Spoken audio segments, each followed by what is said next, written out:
ingwara yo kutabona nande imaranye nk'amezi karonkeka ngereranije yori nk'atanu urabona ukuntu byaje ukuntu byagenze je nafashwe n'ingwara ngiye kwa muganga kwipimisha bambwira ko ngwaye diyabete. Abwira ko ngwaye diyabete. Kandi iyo diyabete akambwira ko yamaze kundenga isukari nyinshi cyane mu mubiri. Aha waje kwa muganga aho byari bigikunze wari ubona? Yego narabona kandi narigendera naratambuka. Diyabete bampimye bayimpimye nisanga nk'ubumuga. Wari usanganye ubumuga bwa gute? Namfise ubumuga nafashwe muri 2003. Muri 2003 niho nafatwa n'ubwo bumuga. Fatwa ubumuga bwo mufata nka paralize. Uko kuboko urabona uko kuboko kubamfu nta kimwe kuguruku ngenda nkwega nabaye paralize uruhande rumwe nababise abahungu babiri. Ubwo umwe yaramaze kubaka hasigaye umusore. Umwe w'umusore niwe nkwirikirana kuzararondera nkarasiye nk'utwarose akazana agakinje kagateka amato gafungura. Bishitse gufungura urabona uwo musore niwe aza akarondera muga ku buryo ino tuvuga ko turi mu bukene n'inzara nka jona ntarima bishika kugira ngo ndonke icyo mfungura birarusha.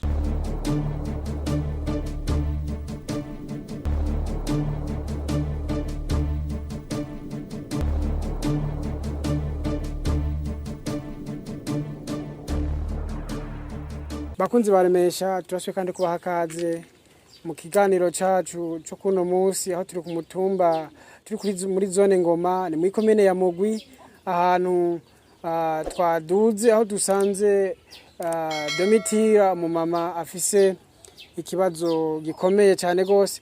Turabahaye kaze rero mu kiganiro cacu no munsi hamwe na Domitira hama turabasaba kugira subscribe n'ama comment gutanga inkuru no kudukurikirana nkuko mwabikoze n'imitima y'urukundo yo kuba mu kiyago cy'uno munsi.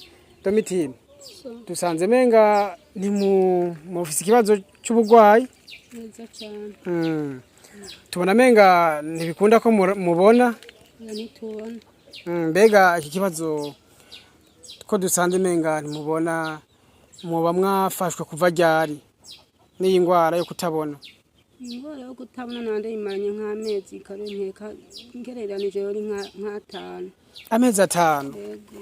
Byo byatanguye gute Domitira?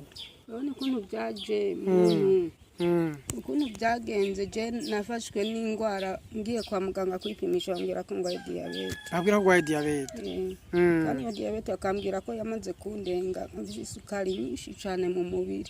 Kwa muganga wari wagiye kwivuza hari hehe? Ninagiye ku bitaro mu Gasenyi i Buganda niho nipimishirije. Yego. Baragutora diyabete? Bantora diyabete bambwira ko bise isukari nyinshi cyane mu mubiri. Isukari nyinshi cyane mu mubiri? Mu maraso. Mu maraso. Yego. Nta tunini baba bace baguhereza ga Domitira? Icyo gihe nta n'urutete ururumwe baguhaye. Bampaye. Nta n'isese girushinge banteye. Nta n'isese girushinge baguteye? Oya ikintu bamfashije gusa bandungitse mu Cibitoke. Amaze kungira mu Cibitoke cya bigenda guteka Domitira? Mu Cibitoke ukuntu byagenze sinagiye kubera kubw'ubukene nari umuntu naho nikora. Bituma ntashoboye ntafashije ingufu kugira ngo zinshikane mu Cibitoke. Cyo nakoze nace ngaruka hamuhira. Ucuguma? Ncanguma. Ncanguma ndarembera nyine ndaremba kushika ubuyisaho nako n'amaso byagize n'amaso ahoma. Nakibona. Aha waje kwa muganga aho byari bigikunze wari ubona? Yego narabona kandi narigendera naratambuka. Waratambuka ukagenda? Yego ariko dusubiye inyuma hagati inkuru y'umwana isubira inyuma. Yego. Iyo diyabete bampimye bayimpimye nisanga nk'ubumuga. Wari usanganye ubumuga bwa gute? Namfise ubumuga nafashwe muri 2003 niho nafatwa n'ubwo bumuga. Fatwa ubumuga bwo mufata nka paralize. Uko kuboko urabona uko kuboko kubamfu nta kimwe kuguruku ngenda nkwega nabaye paralize uruhande rumwe.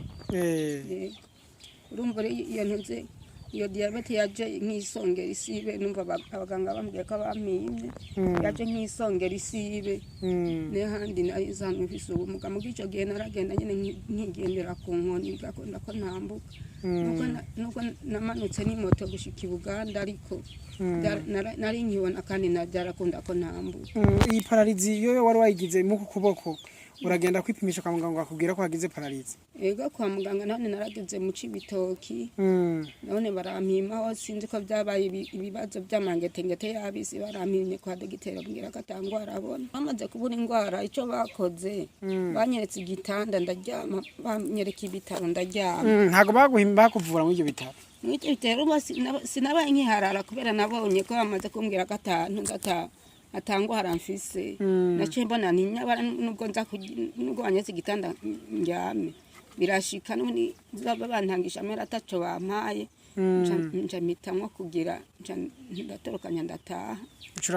Ndataha kandi ngifise ubwo bumuga bw'intuze bwa paralize ntaco ntakora utwo nkora twose naradukora kubera iyi parasera mbako ni parasera isiga papa kuzunguruka hariya hose naraharima nkarimisha ukuboko kumwe. Waraharima ukarimisha ukuboko kumwe? Nkarimisha ukuboko k'uburyo. Ukuboko k'uburyo gusa? Yego kandi ngatera ibintu bikaza neza nkimbura.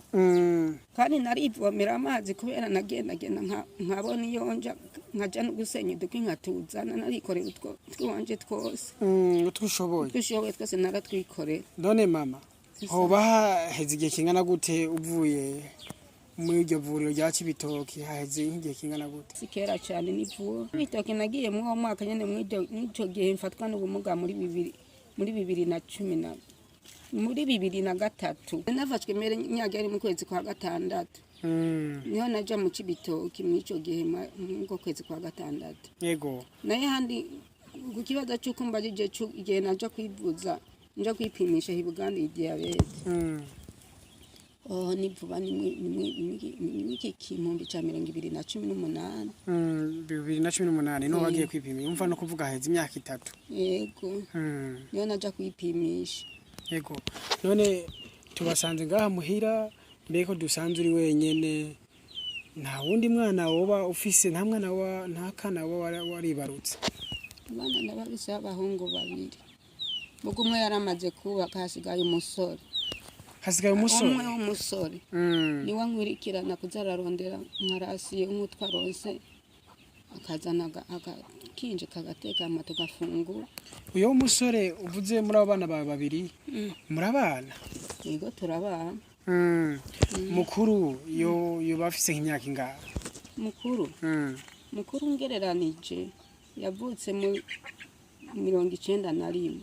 Mbeko tugusanze ngaha nyene wenyene bishitse gufungura bigenda gute?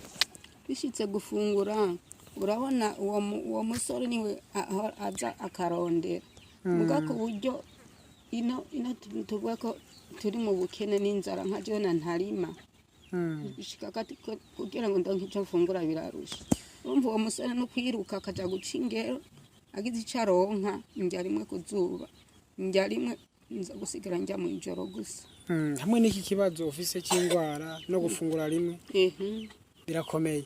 None uyu musore wa mbere akazi nako yitwa nde uyu uvuze ko abafasha mu kurondera ko ntumwoba murabayeho? Umusore wanje yitwa Erize. Yitwa Erize? None Erize mbega mu kurondera niyoba hanini y'ingero ayica mu biki? Ingera yica mu guca ingero urumva araze nk'umuzigo yikorera aracingera uko arose nk'akazi k'isuka nuko urumva harigeze no kuba afise ikinga hama ararigurisha bivanye n'ubukene yararimo acararigurisha. Urumva arose nk'umuzigo yikorera nk'abo yikorera nk'imihu y'ibitoki ajana nk'ibucuzi bararonka kanoti cyangwa akaronka intuze akazi k'isuka. Akazi k'isuka urumva Erize no kuvuga abyuka agenda ntabazi uko biza kugenda. Mbega abandi babanyi cankwe inshuti basanzwe bazi ko ufise kino kibazo c'ubumuga mu buryo bubiri turabona ko urafise ikibazo wahora ufise ubumuga buhagaze kuri paralizi wagize mu kuguru k'ububamfu n'ukuboko k'ububamfu ubonaho haziramwo ubuhomyi mu maso none ababanyi mbega bobo biba bimeze gute bavyakiriye gute ntaco bafasha bigenda gute ababanyi baramfasha mu byo bashoboye nka hirya hariho umuhana navuga ko ari nk'umugira neza aramfasha cyane nk'utwarose nane nuko ari umuntu ari mu muryango nyene wagutse ubu uri mu bana 6 indwi niba bari bake na nyina na se aramfashe yarose arandungikira nko kuzuba nyamuvyeyi nuko aramfasha kandi n'abandi kenshi baramfasha hari n'abanzanira nka bibisi cyangwa baronse ibitetse bakanzanira ibitetse ego hamwe n'ibi bibazo tubona ubuzima urimo ni iki nkuba usaba inshuti abavandimwe aho baherereye hatandukanye ni iki nkumva wosaba hanini ubona ati Imana ikiyinzira iki kintu kigakoreka je ndumva ko noshima Imana ikintu hanini nsaba icyambere nkunda gutereza icyambere nambere amasengesho niyo je nkunda gushira imbere nubona avuga nti ndazi gusenga 100%. Je ndakunda gushira imbere cyane dukunze kugana nubwo nti je icyambere nambere nkunda nosaba cyane nkunda gusaba nsaba amasengesho saba Imana ko yongirira neza nanje yongirira neza kandi nkasaba nyene nk'udufashe nk'agafashanyo kifungurwa nyene nk'ukuntu noba urana ntibyoroshe kubaho kwiwanje ntibyoroshe kubaho none mama ukijanye naco no hamwe n'iyi ngwara ufise ingwara iparalizi ingwara y'igisukari bakubwiye nta kindi kintu wumva wosaba abantu bafise umutima w'Imana wo gufasha urana kwa muganga ndi umuntu muri make w'inyakamwe ndi ntaho nikora singira navuga ngo namwe nyene nibereho kubw'ubuntu bw'Imana Imana niyo yonyene inzigama imba hafi Yesu umwana wayo ni imba hafi yonyene urakoze cyane rero mama kukiyago naje kutuyagi bakunzi mukunze gukurikirana ibiganiro bica ku ishene yacu ya Remesha turabashimiye cyane kubw'uyu munsi no mu kiganiro mugiye kudukurikirana twongera tubasaba nukuri imfashanyo kuri uyu mumama birakomeye afise mwabonye muri iki kiganiro cyacu kibaza afise ibibazo bitandukanye arafise paralizi mu kuguru k'ububamfu n'ukuboko k'ububamfu akaba afise na diabete yagiye kwa muganga bakamubwira ko n'igisukari cyamaze kurengerana cyabaye cyinshi rero nukuri turabasabye tubinginga hamwe na wa mutima w'urukundo Imana yabasize mu mutima wo gufasha turabinginze ugira ico yofasha wese nukuri agira icyakoze kuri uyu mama kugira ngo turahabe nabo ko yosubira kandi kugira ubuzima bumeze neza rero wogira icyo yokora arashobora cha arondera ku nimero mugiye kubona hasi iyi nimero ya 69 870 065 cha 69 82 ubusa 65 mugira umugisha